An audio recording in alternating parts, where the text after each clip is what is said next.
General Roy, is there adhocism in Northeast, sir? And then I'll come to Mr. Vora also. You know, standalone ceasefire, sir, standalone agreements here and there. Do you think this is a problem? This sort of an adhocism, sir?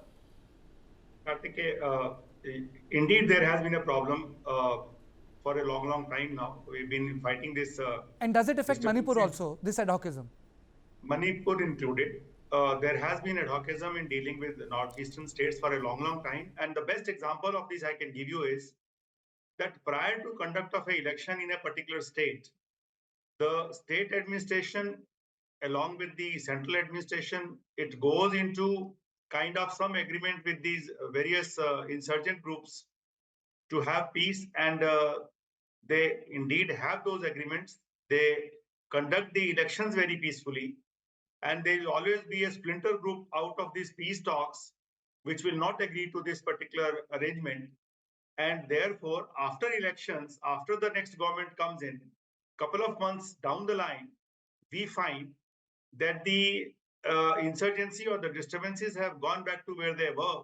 And more those so-called people who were part of the peace agreement would go back to those people who were never part of the peace agreement. And this has been the arrangement which has been going on with each of these insurgent groups. There are, in fact, unverified reports that many a times even money has exchanged. Yeah. Sir, I'll ask you a direct question here, sir. Do you think that the SoO agreement was ad hoc in nature? Please enlighten me. Was SoO agreements?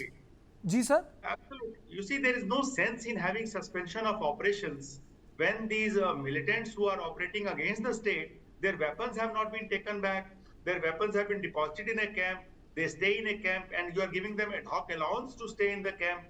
Until today, even NSC and IM Muiva, he is having his complete armed cadres in a camp where army and other security forces are not allowed closer to that camp.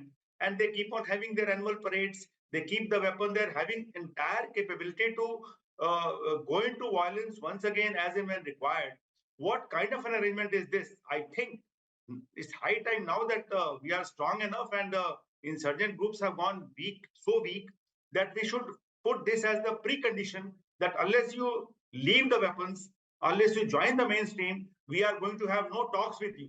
And this has been the flaw in all these arrangements which have taken place. Even now, there'll be huge amount of groups, even in Manipur for that matter, who have gone into suspension of operations, but yet they retain the cadres, they retain the weapons, they get a subsistence allowance. What kind of arrangement is this? I don't think there is any place for such arrangement as of now.